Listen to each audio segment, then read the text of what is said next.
Vande Mataram. So last video में हमने ये डायग्राम के बारे में लर्न किया जो कि मैंने नोटबुक में बनाया था। उसके बाद हमने सेम ये वाला टॉपिक भी लर्न किया जो कि पूरा मैंने नोटबुक में बनाया था और आपने भी अच्छे से उसको बना लिया होगा और समझ लिया होगा। अभी जो लास्ट पोर्शन है ना इस चैप्टर का वो है सन एट मिडनाइट, यानी कि रात को भी सन दिखता है।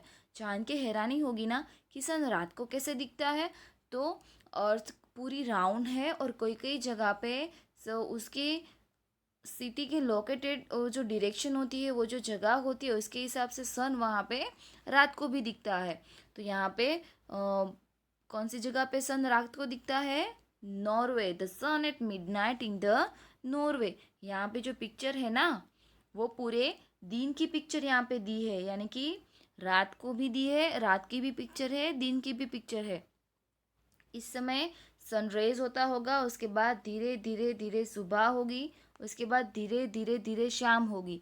तो रात के 12 बजे तक अप्रोक्सीमेटली सन यहाँ पे होगा, उसके बाद धीरे धीरे दिन फिर से उगेगा, सन फिर से राइज होगा।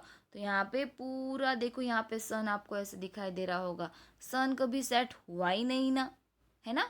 दिखाई दे रहा है ना? ऐसा ऐसा इससे कोई पिक्चर है, ऐसी कोई स्लाइड है जिसमें आपको सन ना दिखाई दे रहा हो?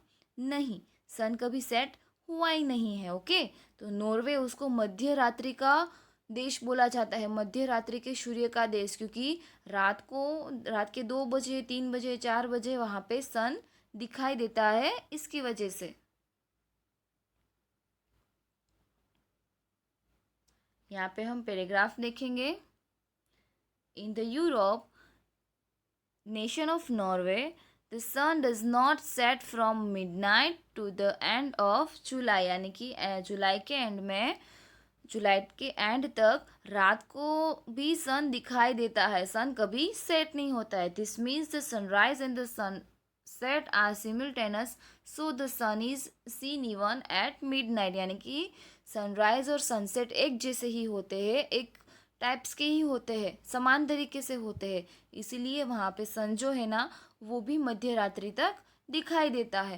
तो यहाँ पे ये चैप्टर फिनिश होता है। ये आपकी एक्सरसाइज है। एक्सरसाइज में सिर्फ 5 क्वेश्चन आंसर्स ही हमें लिखने हैं, वो हम नोटबुक में कॉपी करके लिखेंगे। लेकिन उससे पहले यहाँ पे थिंग्स में कुछ दिया है जनरल नॉलेज के लिए, वो सिर्फ आपको याद रखना है, तो वो हम देख लेते हैं एक बार।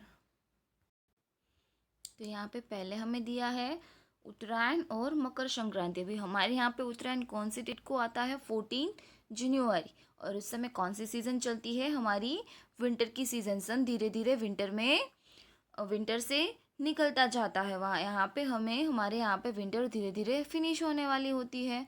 ओके, लेकिन उसके बारे में कुछ फैक्ट्स यहाँ पे दिए हैं जो कि जनरल नॉलेज की बातें हैं। The vertical rays of the sun after falling to north of the equator from 22nd December onward. So Uttarayan actually falls on 22nd December and not on 14th January. Usually the sun enters zodiac sign of Capricorn on 14 January and so it is called Makar Sankranti, यानी कि जो सूर्य की सीधी किरणें होती है ना वो 22 दिसंबर को भूमध्य रेखा के उत्तर की ओर गिरने लगती है। तो रियल में 22 दिसंबर को उत्तरायण होती है, 14 जनवरी को नहीं। लेकिन सन जो है ना वो 14 जनवरी को मकर राशि में प्रवेश करती है और इसीलिए उसको मकर संक्रांति बोला जाता है। ओके, इन सब के बारे में तो आपको पता ही होगा पहले से। उसके बाद है सोलिस्टिस, यानी कि सोलिस्टिस यानी कि एक ऐसी सिचुएशन कि जब सन पूरे दिन में बहुत ज़्यादा समय तक दिखता है हमें आसमान में। तो वो क्यों होता है? जब दिन लंबा होता है। और लंबा कब दिन होता है? हमारे यहाँ पे समर होती है तब। तो वो जून मंथ में होता है। From 22nd June onward, the vertical rays of the sun start moving from the Tropic of Cancer towards the south of the equator. It is known as the solstice.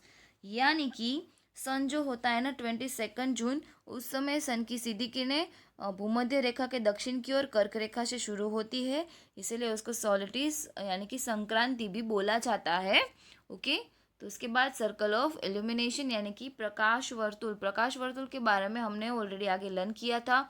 वो हम किसको बोलेंगे कि जो line है ना जो अर्थ को बीच में से एकदम सेपरेट करती है, बीच में से, यानी कि नॉर्थ एंड साउथ वाला नहीं, इक्वेटर वाला नहीं, ईस्ट और वेस्ट वाला, यानी कि left hand side and right hand side वाला। सपोज कि यहाँ पे ये अर्थ है और ये बीच में से ये जो लाइन पूरी होती है ना, तो ये जो लाइन को हम क्या बोलेंगे, सर्कल ऑफ इल्यूमिनेशन। क्यों? क्योंकि एक साइड पे जो डार्क पार्ट होता है वो हमें दिखाती है, और दूसरी साइड पे जो लाइट पार्ट होता है ना, इन दोनों को डिवाइड करती है। जैसे इक्वेटर नॉर्थ एंड साउथ को डिवाइड करता है और हेमिस्फीयर क्रिएट करता है ना, उसी तरह से सर्कल ऑफ इल्यूमिनेशन जो है वो अर्थ को भी ऐसे पोल की साइड से डिवाइड करता है।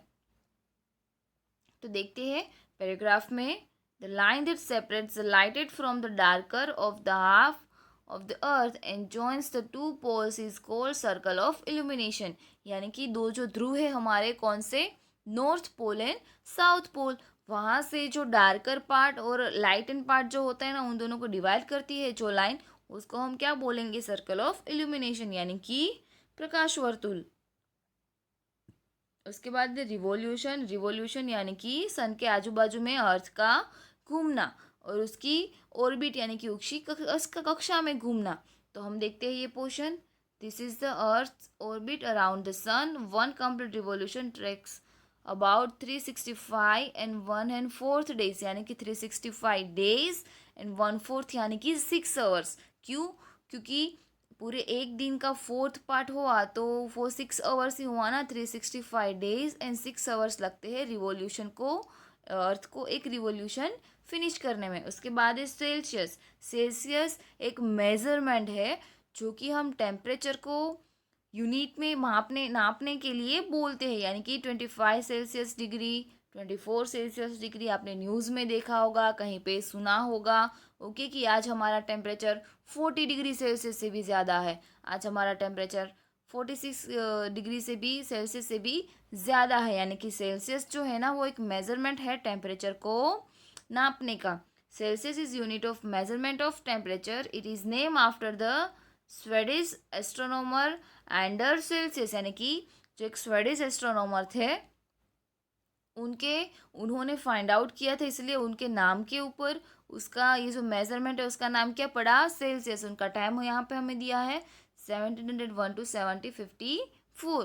तो ये पूरी जनरल नॉलेज की बातें थी, ये आपको याद रखनी है। ओके, तो नेक्स्ट वीडियो में हम एक्सरसाइज फिनिश करेंगे। तब तक के लिए इस चैप्टर में जो भी हमने लर्न किया वो आपको अच्छे से याद कर लेना है, तब कि आपको एक्सरसाइज एकदम से ईजी लगे। वंदे मातरम।